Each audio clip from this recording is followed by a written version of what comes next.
बिस्मिल्लाहिर्रहमानिर्रहीम। अस्सलाम वालेकुम नाज़रीन, आप यूट्यूब चैनल देख रहे हैं। मैं इमरान खान हूँ।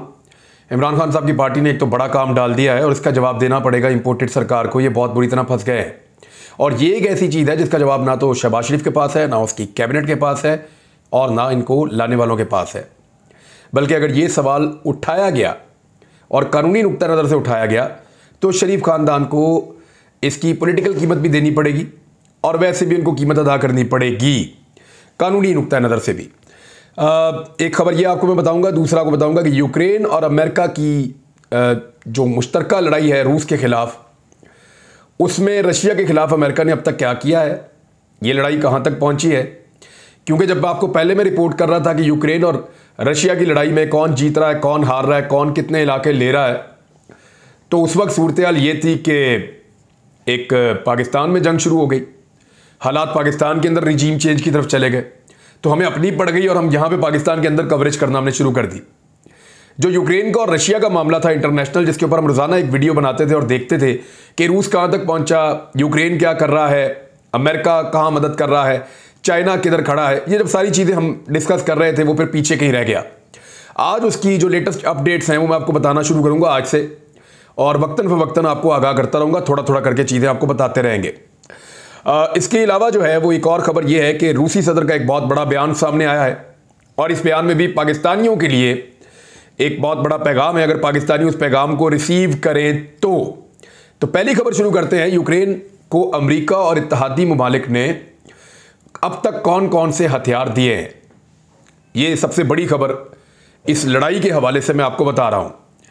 यूक्रेन को हथियारों की फराहमी के लिए बुध को नेटो ममालिक और इत्तेहादी मुल्कों की एक मीटिंग हुई थी, ये जो बुध गुजरा इसमें नेटो के सेक्रेटरी जनरल जेनिस स्टोलनबर्ग ने कहा था कि इत्तेहादी यूक्रेन को भारी हथियार और तवील फासले तक मार करने वाले निज़ाम की फराहमी जारी रखेंगे।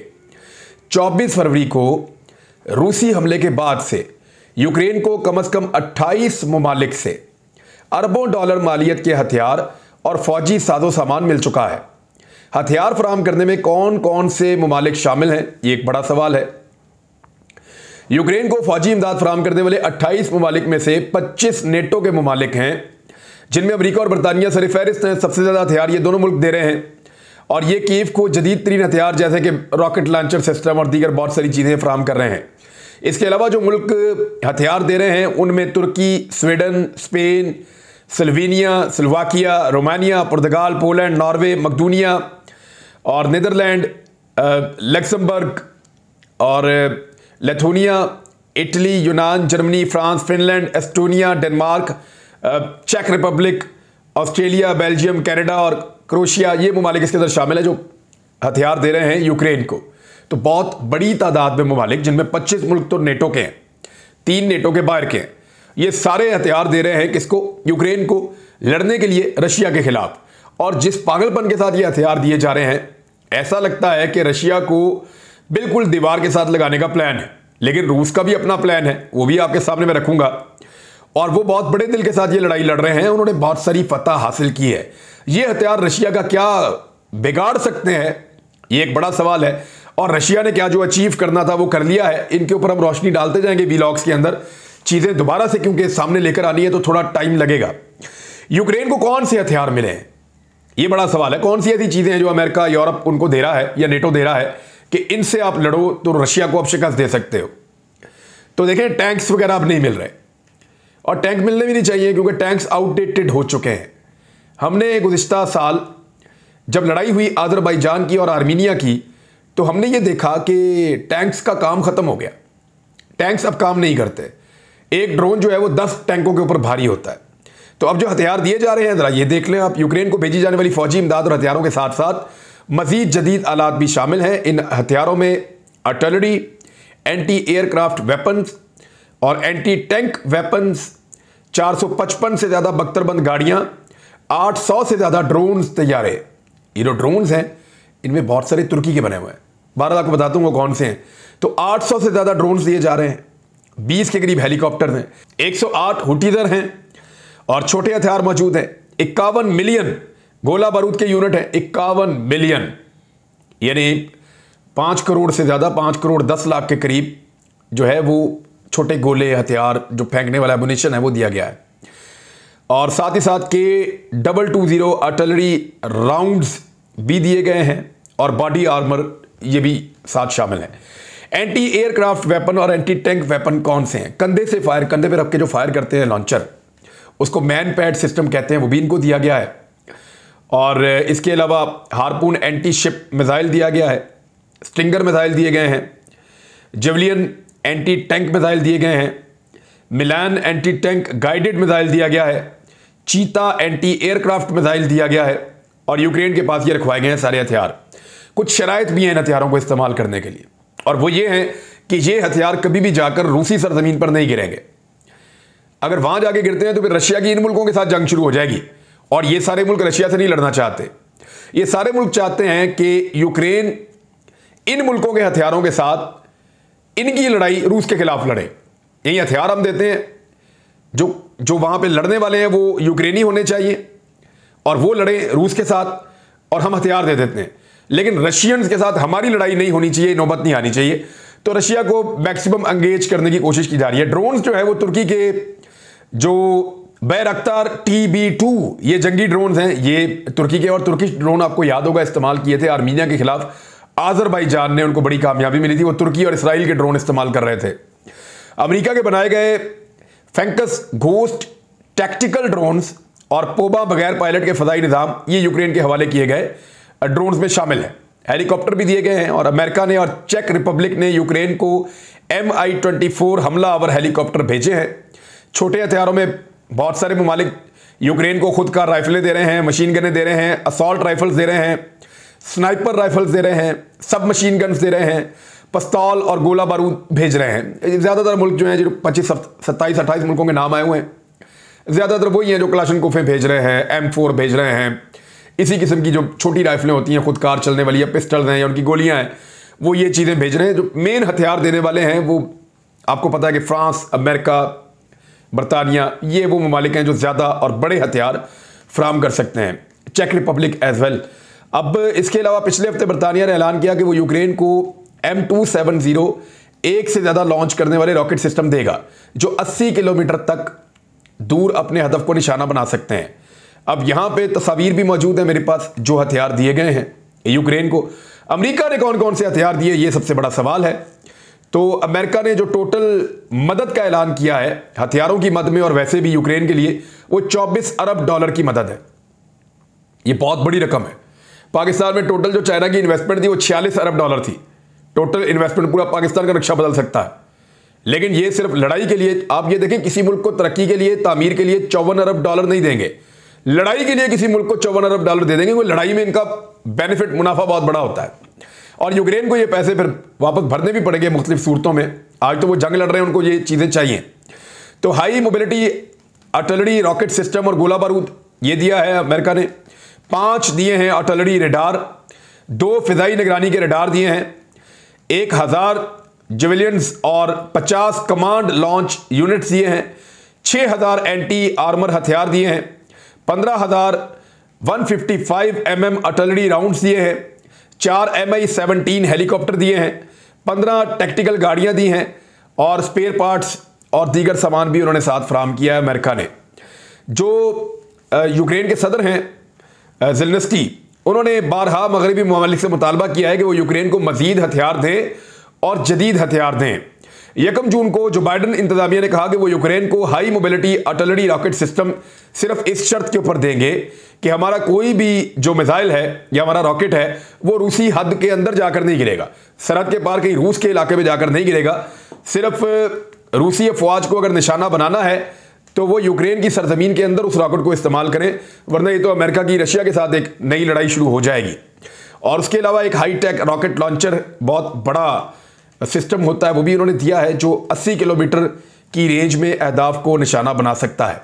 अब ये वो हथियार हैं जो दिए गए हैं रूस के खिलाफ यूक्रेन को। रशिया के जो सदर हैं उनका एक बहुत बड़ा बयान आया जो मुख्तलिफ मुल्कों के बारे में है। और याद रखिएगा, अभी भी यूरोप रूस से गैस और तेल ले रहा है।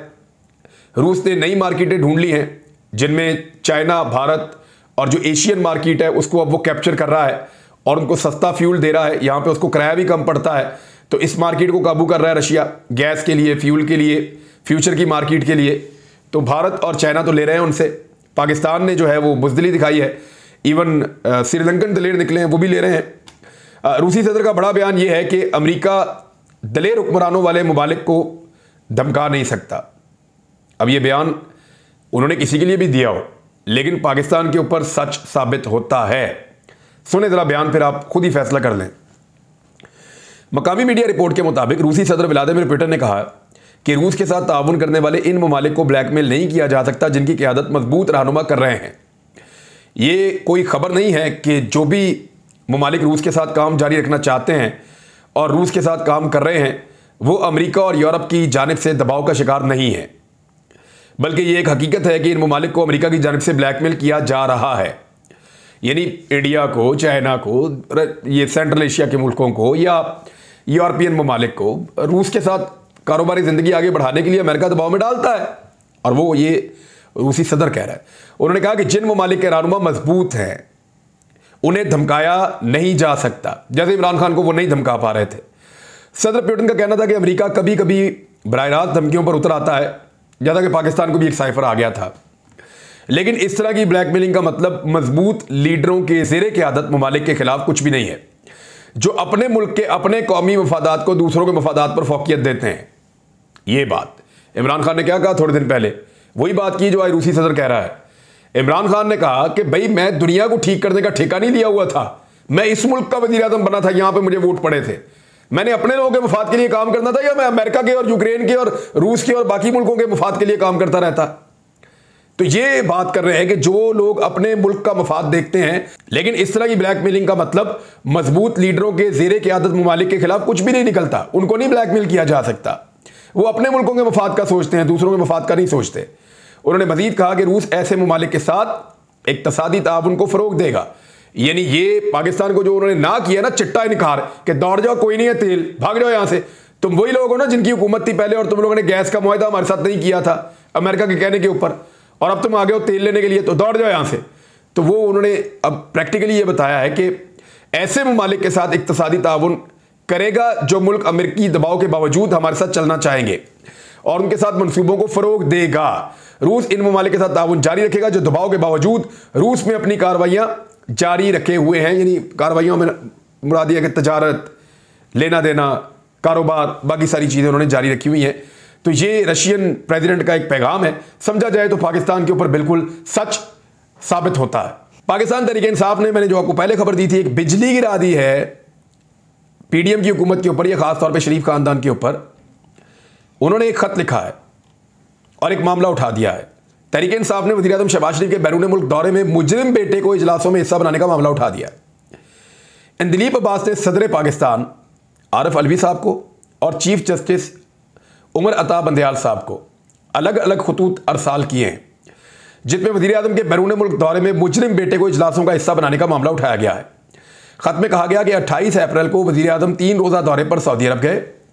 इश्तिहारी बेटे सलमान, शहबाज और हुसैन नवाज सरकारी वफद में दिखाई दिए। अदालतों को मतलूब ये दोनों इश्तिहारी सऊदी वली अहद से भी मिले। दिलीप अब्बास ने कहा कि सलमान शहबाज मनी लॉन्ड्रिंग के मुकदमे में अदालत को मतलूब हैं। हाल ही में सलमान शहबाज के वारंट्स दोबारा जारी हुए हैं। आइन और कानून के पासबान के तौर पर चीफ जस्टिस मामले की तहकीकात का एहतमाम करें। खत में कहा गया कि 2018 में नवाज शरीफ को एवनफील्ड मुकदमे में 10 साल कैद की सजा सुनाई गई थी, जबकि दिसंबर 2018 में अल अज़ीज़िया स्टील मिल मुकदमे में नवाज शरीफ को 7 साल कैद की सजा सुनाई गई थी। उन्होंने कहा कि मुकदमात की अदम पैरवी पर इस्लामाबाद हाई कोर्ट ने नवाज शरीफ को इश्तिहारी करार दे दिया है और वज़ीर आज़म ने सजा याफ्ता मुजरिम से भी मुलाकात की है और अपने हलफ से रूगर्दानी की है। इसहाक डार नामी इश्तिहारी से मुल्की सियासी और माशी मामलात पर मुशावरत की जा रही है। अब ये बड़ा सीरियस इशू है। वो इश्तिहारी है, वो तुर्की के दौरे पे जा रहा है, वहाँ पे स्टेट प्रोटोकॉल ले रहा है। इश्तिहारी है, सऊदी अरब के दौरे पे जा रहे हैं, स्टेट प्रोटोकॉल ले रहे हैं। बरतानिया में इनको मेली स्टेट प्रोटोकॉल रहा है, वहाँ नवाज शरीफ एक मफरूर इश्तिहारी और मुजरिम है, उससे जाके वज़ीर आज़म मिलता है और मुशावरत करता है। और फिर उसके बाद जो है वो इसहाक डार, वो भी एक इश्तिहारी लंबे अरसे से, और वो पाकिस्तान की इकॉनमी के मुशावरत कर रहे हैं। वो हालांकि इसहाक डार को बिल्कुल ही साइडलाइन किया हुआ है, क्योंकि मौजूदा जो आपका मिनिस्टर है फाइनेंस का, उसके इस्टेब्लिशमेंट के साथ बड़े अच्छे ताल्लुकात हैं और इस्टेब्लिशमेंट ही उसको लाने वाली है। और उसको एस्टेब्लिशमेंट ही सपोर्ट कर रही है, जबकि इसहाक डार से एस्टेब्लिशमेंट नाराज है और वो इसहाक डार को बिल्कुल किसी किस्म के मामले के अंदर नहीं आने देना चाहते। ये एक जंग पार्टी के अंदर भी चल रही है, आने वाले दिनों में ये साबित हो जाएगी। मैं आपको बता दूं, मौलाना फजलुर रहमान साहब के लिए अच्छी खबरें नहीं हैं, क्योंकि मेरे हाथ कुछ चीज़ें लगी हैं, उनको मैं स्टडी कर रहा हूं। करने के बाद बहुत जल्द आपको बताएंगे कि मौलाना फजलुर रहमान के लिए कितने बड़े बड़े सवालात खड़े होने वाले हैं। अब तक के लिए इतने, अपना ख्याल रखिएगा, अपने इस चैनल का भी। अल्लाह हाफिज़।